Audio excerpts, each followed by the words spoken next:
হাজার হাজার মানুষের পদযাত্রা দিয়ে শেষ হলো তিস্তা নদী রক্ষা আন্দোলনের দ্বিতীয় দিন। পদযাত্রায় অংশ নেয়া সাধারণ মানুষের দাবি দ্রুত বাস্তবায়ন হোক তিস্তা মহাপরিকল্পনা। এ নিয়ে আরো জানাতে এই মুহূর্তে তিস্তা পাড়ের কাউনিয়া ব্রিজ এলাকা থেকে যুক্ত হচ্ছেন সহকর্মী সিফাত শাহরিয়ার এবং রংপুরের গঙ্গাচড়ার মহিপুর ব্রিজ এলাকা থেকে যুক্ত হচ্ছেন সহকর্মী মোকাররম হোসাইন। শুরুতেই যাচ্ছি সিফাতের কাছে। সিফাত, জানাবেন পদযাত্রার পরবর্তী কর্মসূচি কি এবং সেই সঙ্গে বিএনপির ভারপ্রাপ্ত চেয়ারম্যান তারেক রহমান কি বললেন?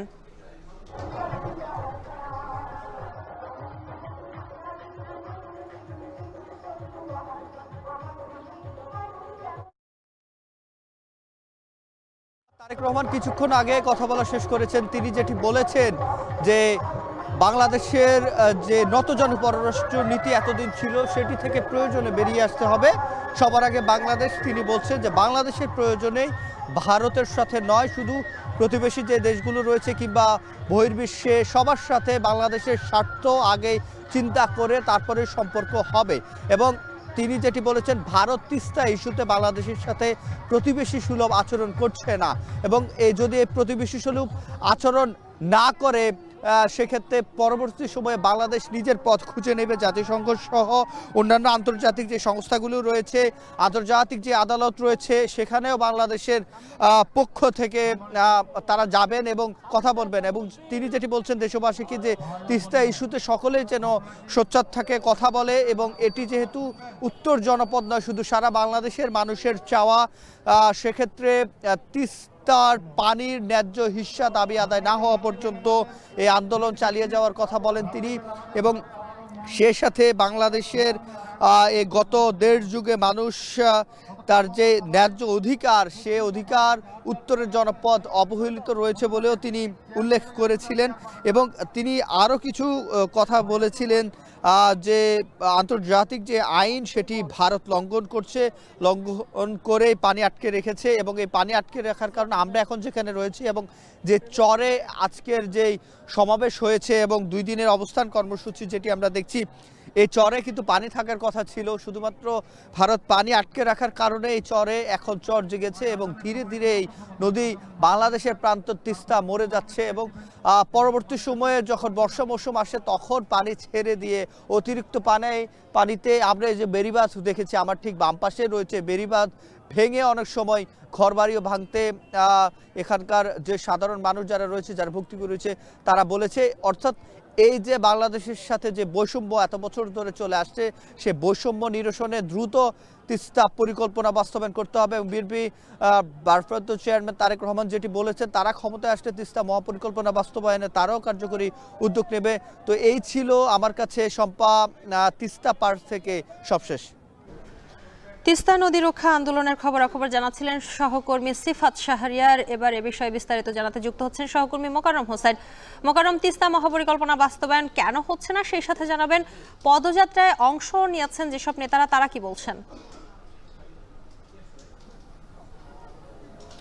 শম্পা, তিস্তা মহাপরিকল্পনা বাস্তবায়ন হচ্ছে না, এটি কিন্তু এক যুগ আগে থেকেই ঝুলে আছে। অর্থাৎ বারবার প্রতিশ্রুতি দেওয়ার পরও নদীর শাসন, নদী খনন কিংবা মহাপরিকল্পনার কোনো অংশই আসলে বাস্তবায়ন করা হয়নি, যার ফলে কিন্তু তিস্তা পাড়ের মানুষের একেবারে দেয়ালে পিঠ থেকে যাবার মতো অবস্থা।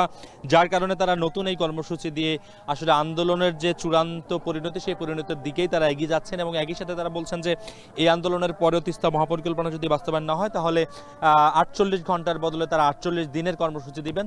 তখনও তারা তিস্তার চরে শুয়েই আসলে আন্দোলন করবেন এবং তাদের দাবির যেটি জানান সেটি দিবেন। যে মুহূর্তে যেখান থেকে কথা বলছি, এটি কিন্তু একটি সংযোগ সেতু এবং এটি সেতুটি 2টি জেলাকে সংযুক্ত করেছে। সেতুর একদিকে রংপুর আর একদিকে লালমনিরহাট। অর্থাৎ এই 1 কিলোমিটার জায়গার মধ্যেই 3টি স্পটে আসলে অবস্থান নিয়েছে আন্দোলনকারীরা। এরকম তিস্তার 115 কিলোমিটার দীর্ঘ যে চর আছে, সেই চরের 11টি পয়েন্টে এরকম অবস্থান কর্মসূচি চলছে, যেখানে টানা 48 ঘন্টা শুয়ে বসে আন্দোলন করে কর্মসূচিতে অংশ নিয়ে মানুষজন আসলে প্রতিবাদের বার্তা দিচ্ছেন। এবং আরেকটি যে বিষয়টি জানতে চাইলেন যে পদযাত্রায় অংশগ্রহণ করা নেতারা, কর্মীরা কি বলছেন, তারা কিন্তু বলছেন যে তিস্তার পানি ন্যায্য হিসেবে আদায়ের জন্য ভারতকে কূটনৈতিক চাপ দিতে হবে, নতজানু নীতির থেকে বেরিয়ে এসে মেরুদণ্ড শক্ত করে চোখে চোখ রেখে দর কষাকষি করতে হবে। এই পয়েন্টে কিছুক্ষণ আগেই বিএনপি নেতা মেজর হাফিজ বক্তব্য দিয়েছেন। তিনি কিন্তু বলেছেন যে মিনমিন করে আসলে ভারতের সাথে কথা বলে দাবি আদায় করা যাবে না, সেই বার্তাও তিনি দিয়েছেন। একই সঙ্গে তিনি বলেছেন যে এই সমস্ত দাবি আদায়ের জন্য স্থায়ী সরকার দরকার, এই সমস্ত দাবি আদায়ের জন্য সংসদীয় গণতন্ত্র দরকার, নির্বাচিত সরকার দরকার। এর জন্য তিনি দ্রুত নির্বাচনের দাবিও করেছেন। তবে তিস্তাপাড়ের মানুষ বলছে অন্তর্বর্তীকালীন সরকার যদি এই কাজটি শুরু করে দিতে পারে তাহলে পরের সরকার এসে এটি শেষ করতে পারবে, তাই তারা শুরুর যেটি ঘোষণা সেই ঘোষণাটি তারা দেখতে চান।